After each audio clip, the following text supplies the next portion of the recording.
Okay, this is number 41 on lesson 3.9, page 170. It says, find an equation for the line that is tangent to the graph of y equal e to the x and goes through the origin.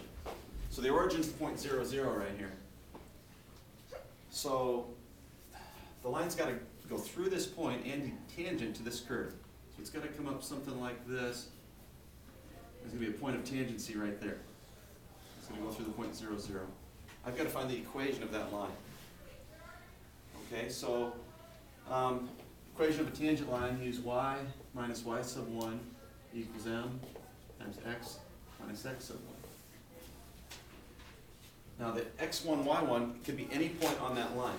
So it could be this point on the line. That's the point we normally use, the tangent point. But it could also be this point.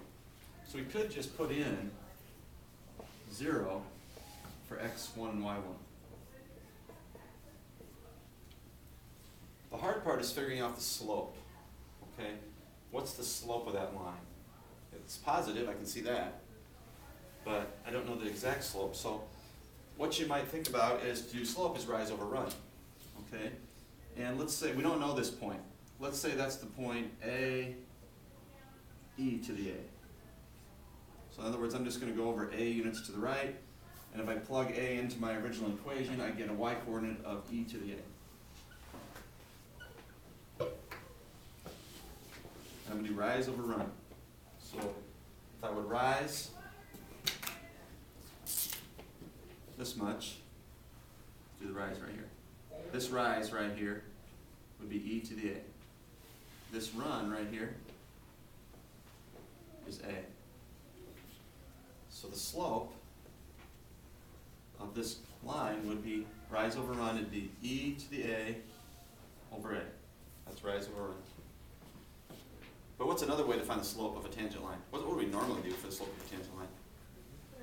Derivative, right? So using the derivative, we would take the derivative of e to the x. What's the derivative of e to the x? E to the x. The derivative of e to the x is e to the x. It's its own derivative. So finding the slope using a rise over run, we get this. Finding the slope using our derivative, we get this.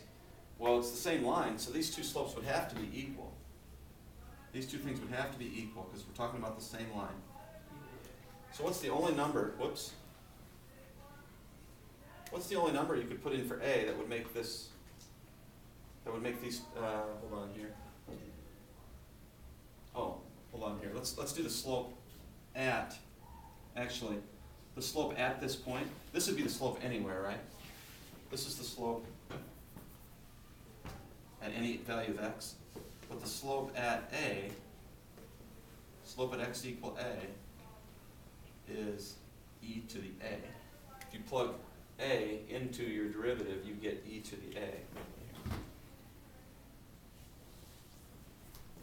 So what's the only number that you could, that a could be, that would make these come out equal? 1. A would have to be 1. Pretty tricky. Probably not something you come up with on your own. That's the reason I'm showing it to you. So a has to be 1. So this has to be the point 1 e to the first right here. Well, then that makes things a lot easier because we know that the slope is rise over run. The slope is e to the first over 1. The slope is e.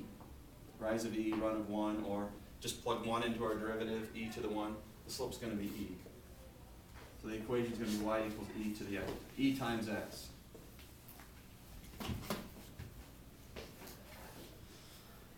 Probably not something you're going to see on one of my tests, okay?